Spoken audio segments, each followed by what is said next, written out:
My people, my name na DJ Edu from Kenya. Omo Kenyan in me. I'm here on Redtv telling you, yo, I'm feeling the heat.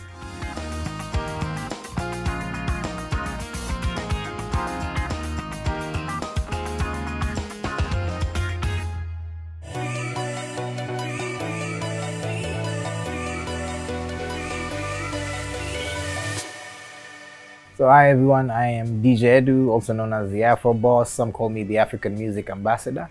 I was born and raised in Nairobi, Kenya, where, my mom says at 3 months, I used to stop crying when I heard music. So literally, I think music has been a part of me since I was very young. And then I got to go into school and I had this girlfriend who needed to be taken to the movies. And I started dancing because that was the only way I could get money from dancing competitions to be able to take her out.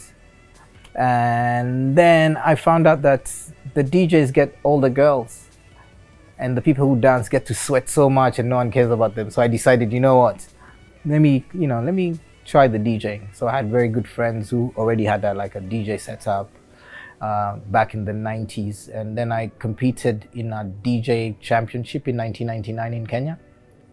I won that, and whatever the money I won, I used to go to the UK to try and better myself, because DJing was good, but it had such a bad reputation back in the day in Africa. So I wanted to do audio engineering. So I tried to do a bachelor's of commerce in marketing, but it just wasn't sitting right with me. So I decided to do what my heart desired.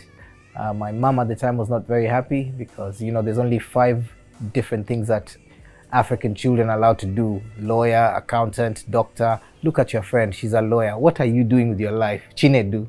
So I was like, you know what?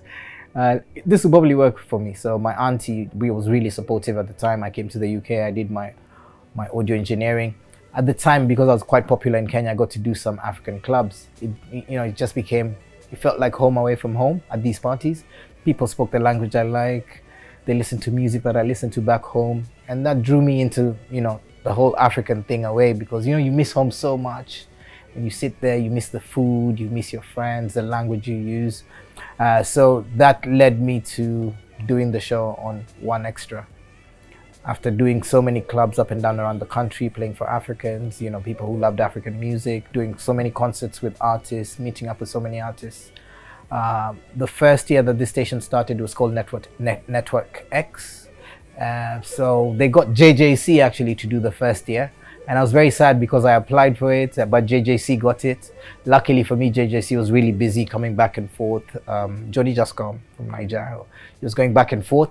And what ended up happening is there was a space for me when he left, because he was too busy to do that show. So after 2 years of the BBC, the station at the time was called 1Extra, not having a show, they called me in, and those 4 of us, I won the pitch. And since 2005 in April, I've been doing this African music show. Obviously, the journey has been really hard, because when we started in 2005, remember, we only had maybe JJC and the 419 squad. Maybe we had things like even Debanj, Tongolo, and them came much later. And we were struggling with maybe a bit of Two-Face, Plantation Boys. That's just Nigeria. We were having to play things like Fela Kuti, Amir Diab from Egypt. At the time, maybe we had somebody like Kanan from Somalia.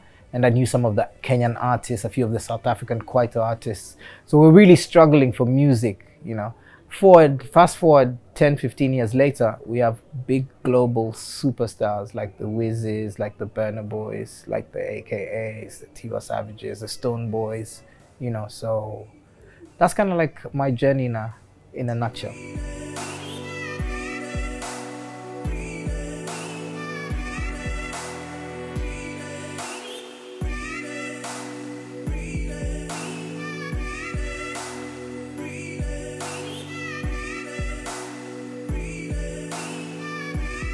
So This Is Africa is a brand new show, and we thought about it and we're like, you know what, this music is making waves.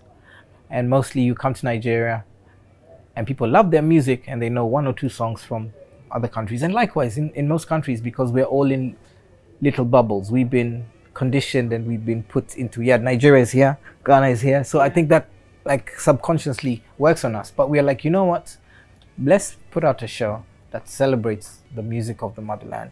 Short, sweet, compact, so that young people can relate and engage to it.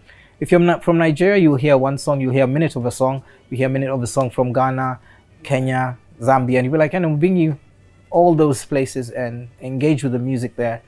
We shine a spotlight on new artists who are coming up, so you get to hear new artists that you know, some in there, you know, we do this because some places have amazing artists who people follow, who people know of. When they come to Nigeria, no one knows.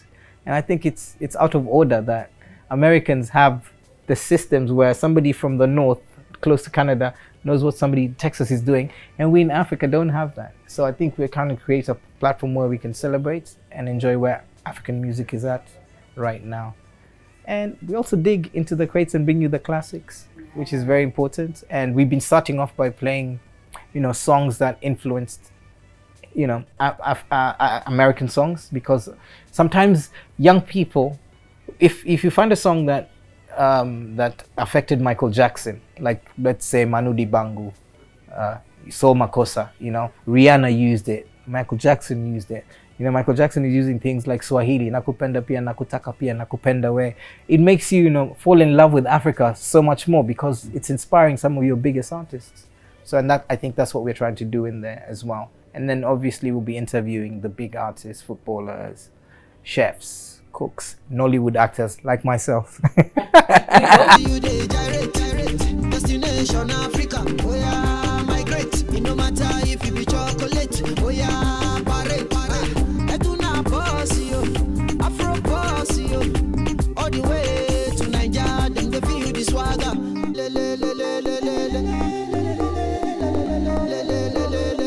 Anytime you hear the bedu, make you no say na edu.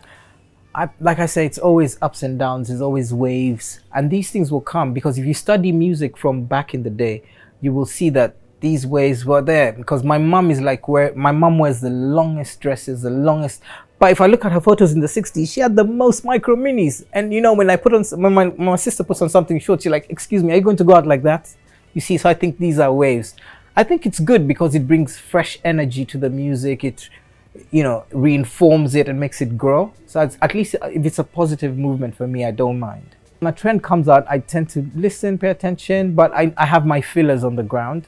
And lyrically, it has to sit right, because on the BBC we try to send a positive message and clean music as well, because my daughter, your son could be listening to your little brother. So I think it's about still maintaining the integrity of, you know, if there's issues like rape, looking down upon women, you know, battery, things like those, and how sometimes, like in Kenya, some of those things, sexual, you know, things are very light. So the young people, they don't see it as a problem because they talk about it. But we have to be in a place where we can say, this is right, this is not right, this is, you know, this is decent enough for young people to listen to.